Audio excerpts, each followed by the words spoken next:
bihagaze bite masaha ya ngaya tubanje kubasuhuza tubifuriza amahoro y'Imana muri ino saha n'ubundi twa kumwe mu gitondo ariko abakunzi bacu ikituzanye n'ubundi ni updates igihugu cy'u Burundi mu kaga gakomeye ndetse ubona yuko ibintu byahindutse byabaye bibi ni mu gihe ubwato bwa FARDC bwarohamye abenshi muri bo bagakomereka. Turibanda cyane ku bikomeje kugenda biba ndetse n'uburyo bushya AFC igiye gukorera mu bice bigiye bitandukanye yagiye ifata mu buryo bwo kugira ngo ikemure ikibazo ndetse n'umutekano mu bice byayo.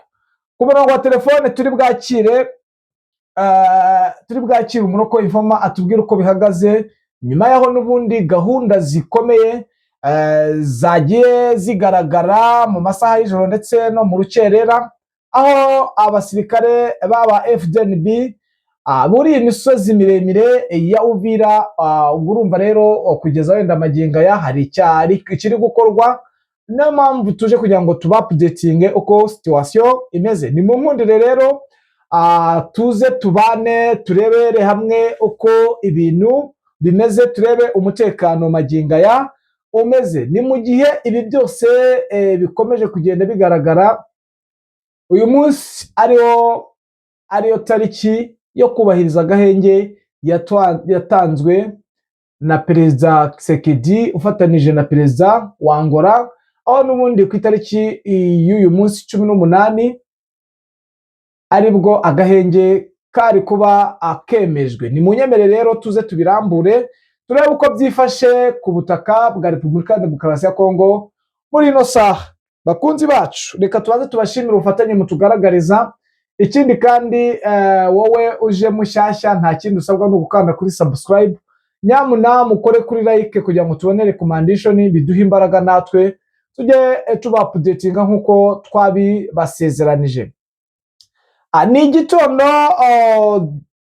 gikomeye cyane ubona yuko imirwano ishobora kubura kandi ikaza gukomera nyuma yuko n'ubundi uyu munsi ariyo tariki yari yo kubahirizwa agahenge muri Sud Kivu. Ese byifashe bite? Reka wenda ducemo turebere hamwe. Umuyobozi uherutse gutorwa wa AU Evariste Ndayishimiye ese arabasha guhagarika ino mirwano? Reka dusubire inyuma ho gatoya turebe n'ubundi kwifatwa ry'umujyi wa Goma cyangwa muri bira bice bya Nord Kivu. N'ubundi ibi byabaye ari umuyobozi wa EAC. Mubyibuke neza, reka mbasubize inyuma ho gake. Evariste Ndayishimiye yayoboraga EAC ndetse hayarafitemo n'abasirikare bari bagiye mu gucunga umutekano muri biriya bice mwibarizwa bikorwa. Murabyibuka ntabwo byigeze biba byiza, ntibyigeze binabahira kuko abandi bose aho babashingaga n'ubundi bahitaga bahasubiza FARDC. Urumva rero iyubahirizwa ntabwo ryashoboka muri Sud Kivu. Impamvu nkomoje kuri iyubahirizwa ryo muri Nord Kivu nuko n'ubundi Ndayishimiye ari umuyobozi wa EAC, aho n'ubundi yagaragaje ukuboko gukomeye ko kudashakisha amahoro muri biriya bice ndetse bikaza kumupfubana. Ese hano muri Sud Kivu nyuma y'uko iyubahirizwa bikorwa ariba akomeje kohereza abasirikare aho bari guturuka ku mupaka wa Gatumba kuko nibo bari kuhakontorora maginga ya twababwiye abasirikare n'ubundi boherejwe mu misozi ya za Uvira hano uciye mu Munanira na za Murambya, aho bivugwa ko n'ubundi bashinze ibirindiro karundura za hano muri Kane, za Ruhuha na Rubarati na Masango. Urumva kuba bakontorora indondo, urumva ko biri bubashe kuborohera kuba bagaba ibitero. Biravuga ko n'ubundi hasa nk'ari imyiteguro ikomeye kuri Poezeho yabaye Poezeho ndetse ubona yuko bitari buze gushoboka. Ni mu gihe kandi AFC igiye gushyiraho sosiyete nshya yihariye. Ayo ni amakuru twavumbuye bije iramutse ije turahita tubabwira nyuma yuko bagareho network ariko bagiye kwizanira sosiyete nshya. Ese ni iyihe? ibyo ni ibintu turi buze kubabwira n'ibiza n'ubundi nk'uko tugomba kubapudetinga. Turi bubajyane muri Zambia turebe abaturage b'abarundi bahafatiwe, tubabwire uko byifashe.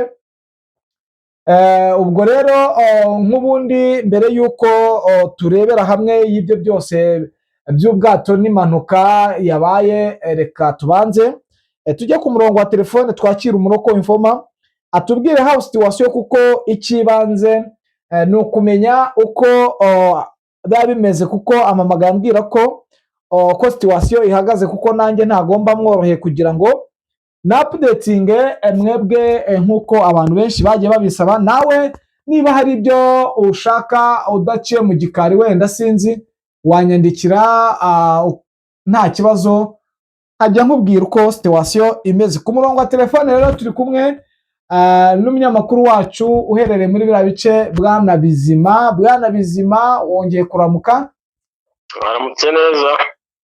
Bimeze bite? Hamaze gucamo duherukana kuvugana mu rukerera, bimeze bite? Bihagaze bite magingo aya? Duha ishusho yuko bihagaze muri uno mujyi wa Uvira.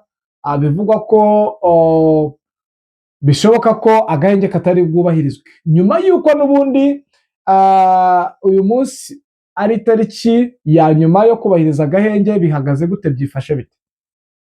Yego ubu tuvugana muri aya masaha tugezemo muri Uvira harasa naho hacecetse rwose, wumva ko nta rusaku rurimo, ndetse ku matwi wumva uri ku rutare umuntu uhari n'amaso wumva ko nta kibazo gihari, hatekanye.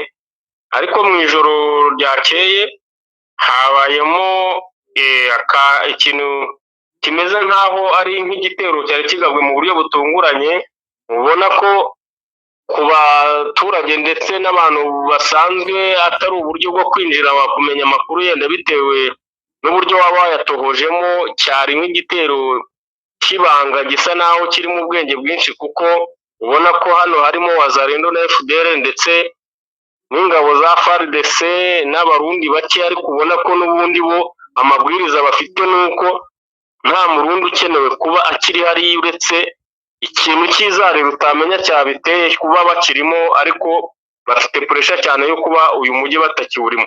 Icyo cyabaye iri joro rero cyabayemo urusaku rwinshi ndetse n'imbunda nkeya zivugaho, ariko haba ikikango ku baturage bitewe n'amasaha byabereyeho y'ijoro, kandi uzi ko muri uriya mujyi bisa naho bitari bisa n'ibiherutse mu masaha y'ijoro. Bigaragara ko ikintu cyamenyekanye bukeye, kuko urabizi neza ku muturage nta kintu cyaba nijoro ngo wumve isasu rivuga ngo ujye gukurikirana amakuru, n'ubundi yamenya bukeye. Hari icyabayeho ni ingabo zidasanzwe zaje mu buryo bw'ibanga kandi bake cyane, basa naho binjirira Wazalendo. Urabizi ko uyu mujyi wa Uvira nijoro baba batembera banywa bari mu bintu byabo byose bashaka, ariko na defense zabo aho bari mu kazi gasanzwe k'umutekano wo kwirinda mu buryo busanzwe. Rero impfu zabayeho kuri Wazalendo muri icyo gitero kidasanzwe cyabaye zabereye ahantu defense yabo iri, ntabwo ari abahazerereye cyangwa bari mu byabo bwite, baba ari bo bahuye n'icyo kibazo. Rero habayemo gusa naho haba guhangana kuri urwo ruhande rwa rusa n'urubinjiriye kandi rw'abasirikare bake babasha kusa n'abirwanaho mu buryo bwo kurasa, kuko ubona ko bagize ikibazo cyo kuba harimo abishwe benshi kandi nta masasu akoreshejwe, bo kurasa byari nko kwitabara, aricyo cyabaye nk'igihosha iyo mirwano, mbese bisa naho bicecetse ariko bahuriyemo n'ikibazo. Rero urabona ko bo barahamya ko M23 ariyo abakoze abagabye icyo gitero kidasanzwe kibanga, ariko nibo babyivugira. Ku ruhande rusanzwe rw'uburyo umuntu akura amakuru ntiwabyizera, kuko urabona ko Wazalendo bafite abanzi benshi hariya, kuko ari FARDC ndetse ari n'abarundi bari kuri akote yo kuba bari kuri FARDC yo kuva muri uriya mujyi nk'uko amasezerano bivuga. Wazalendo ikaba yaranze, ndetse na FDL harimo bamwe banze kuvamo. Urumva ko ntabwo bamenya neza ngo wabagabye icyo gitero ninde, bitewe n'uburyo basa naho babangamiye buri ruhande rwose ruri muri kariya gace. Rero biravugwa ko bahatakarije abasirikare byanze bikunze benshi, bataramenyekana umubare neza, ariko ubona ko ari igikorwa cyo kugira ngo babahungabanye bafate umwanzuro wo kuba bavamo, kuko wenda baba babona bitameze neza. Yes, bwana Bizima, aho ni mu mujyi wa Uvira. Nyuma y'uko n'ubundi wambwiye ko abasirikare b'abarundi boherejwe muri ino misozi baciye muri biriya bice bya Muramvya, bivuga ko bagiye gufunga ziriya nzira zihuza Minembwe. Kuri Pwezero byifashe bite, biramutse bite? Yego, kuri Pwezero kiriho ni uko hari ahantu hasa mu gace gasa n'akahegereye, n'ubundi ubusa n'ugeze urebye bishobora kuba ari nk'igitero babaye nk'abagabayo basa n'abesira ngo barebe uburyo defense yaho yubatse, kuko ubu bigenzerwa na kwirwanaho na M23 kandi mu buryo buhamye, bitari bya bindi bisanzwe rwose. Ni ikintu bafasheho umwanzuro mu buryo bushoboka. Biragaragara neza ko icyo gitero gishobora kuba ari icyacengeye mu buryo budasanzwe, mu buryo bwo kugira ngo bajye kuri reke kureba uko hameze, ariko barashwe bishoboka, kandi barashwe mu gihe gitoya, kuko ni amasasu atavuze umwanya munini cyane nk'uko bisanzwe. Ubona ko ari abatataga bashaka amakuru yo kumenya uburyo hiyubatse cyangwa inzira zaho zimeze, ariko bagerageje kubikora basanga kuri ako M23 bahagaze neza, kuko bivuga ko banarashwe bataranagerayo, bakiri mu ntera ya kure. Yes, Imbaraga aho byifashe bite? Ahubwo andi makuru ari hano ku cyambu cya Karundu, bivuga ko iki cyambu hari abasirikare b'abarundi benshi bari bategereje amato aturuka iwabo muri Tanganyika za kubatwara, ariko biravuga ko bagabweho igitero kidasanzwe nabwo kibatunguye, kuko bari bafite amakuru y'ingabo zihari kandi nicyo zitegereje. Babashije gusa naho iki gikorwa cyabo bacyangiza, kuko babagabyeho igitero baraswa bikomeye, bagerageza kwirwana, ariko bivuga ko iyo operasiyo yabo yo gutaha itabahiriye, ku buryo bakwiriye nk'imishwaro n'ubu ngubu bataramenya inzira bari bukoreshe, basa naho bakomeza igikorwa cyabo kugeza kuri aya masaha, kandi ni igikorwa cyabaye mu gitondo cy'uyu munsi hakiri kare. Yes, Imbaraga aho bihagaze bite? Baraka ikiriyo ni muvoma y'ingabo nyinshi cyane itandukanye, ya mitwe yose y'ihuriro ihari, ariko ubona ko bagizemo ikikango cyane bitewe n'aha za Makobora. Hari operasiyo yahabaye ya M23 yagabye igitero ku birindiro bihari by'ingabo za Barundi ndetse na FARDC, kuko urabona ko no muri kano gace kari mu gace n'ubundi bari buvemo nk'uko bava Uvira n'ahandi, ariko bigaragara ko bakirimo, kuko M23 urebye isa naho yabagabye igitero ari mu buryo bwo kwibaza impamvu wenda ku gace ibirindiro bikirimo, kandi bivugwa ko kari mu duce n'ubundi kakabaye nta ngabo zirimo, ziri muri buriya buryo bwari busanzwe muri turiya duce bakwiye kuvamo. Rero bagabyiweho igitero mu gitondo cyababanye icy'imbaraga, kandi ni operasiyo yari ikomeye cyane, ku buryo ubona ko muri Baraka habayemo ikintu kimeze nk'ikikango, ka kajagari k'ingabo wabonaga zikwira ahantu hose mu bibazo byabo bwite, bigira muri shuguri zabo, ubona ko bikanzemo, kuko ubu basa n'abantu bari standby biteguye, basa n'abikanze ko hari ibitero bishobora kubagabwa. Yes, sinzi nimba hari umuntu mwavuganye muri iki gitondo ngo atubwire uko biramutse Masisi muri biriya bice n'ubundi byabaye ikibazo. Igatoyi byaramutse neza ko hari hamaze iminsi biramuka nabi? Ziriya nce za Gatoyi amakuru ariyo muri iki gitondo nabashije gusa n'uyabona mu masaha ya kare cyane, hakiri mu ijoro. Ni message noherejwe n'umuntu uriyo ambwira ko mu gace kari gasa naho kagwiriyemo FDLR, kandi ni agace k'amashyamba, kuko bo nimwo bibera ibintu by'amakaritsiye asanzwe ya hafi aho ngaho, bitewe n'aho bazi ibirindiro bya M23 biri, ntabwo bajya bayiteza, bibera mu mashyamba. Bagaragara ari uko bavuyemo hari igikorwa baje gukora. Biravugwa ko ku baturage bari muri ako gace kahegera ahantu ibirindiro by'ingabo za M23 biri, hari FDLR zishobora kuba ziri mu giturage cyane, ziri mu buryo bwo gushaka amakuru, kuko ubushize kiriya gitero nabwiye bagabye kuri M23 bakojejeho bibabera umwaku, baraswa cyane bikomeye, kandi aribo bagabye igitero. Rero bisa naho bibatera ikikango ku buryo ubu ngubu barimo gukora reka ishoboka yose kugira ngo bamenye amakuru neza y'ahantu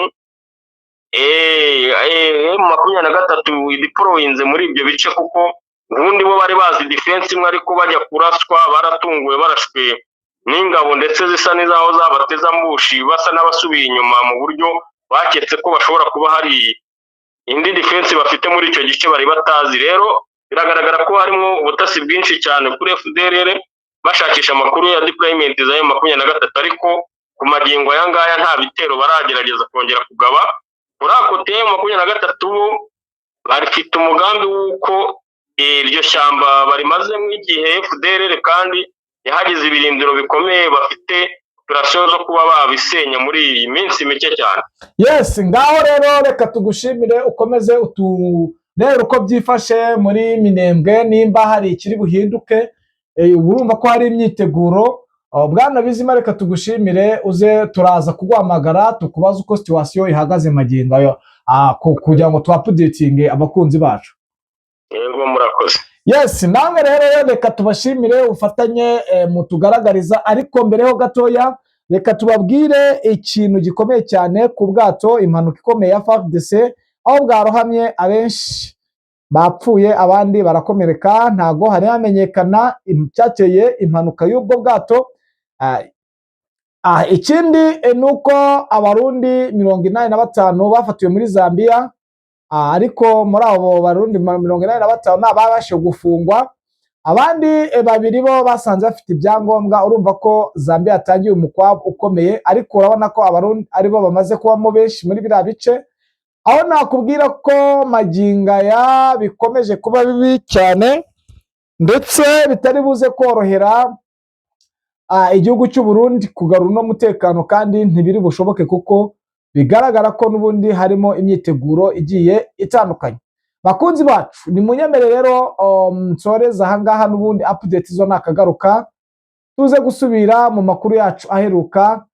Reka tubifurize kugubwa neza mwe muri mu kazi, abatari bari mu kazi tubifuriza kwihangana, ndetse n'abarwayi muri rusange tubifuza kurwara ubukira. Abari mu karuhuko ndabizi hari ababa bakoze ijoro, tubifuriza kugumya kugubwa neza muri mu korano manywa, cyangwa muri iki gitondo cyo kuri uyu wa gatatu tariki ya 18, ubona yuko ari kubonekamo agacyo mu bice bigiye bitandukanye nuko muri no minsi akavura kari kagenda kagwa. Reka dukomeze tubakangure ko nubundi update zo nakagaruka, twongere tuze guhura mu kanya nubundi nkuko nayasezeranije. Update zo zihora rishya kandi zihora zigaruka. Reka tubifurize kugubwa neza kuri uno munsi, tubifuriza n'umunsi mwiza. Imana ikomeze ibane namwe.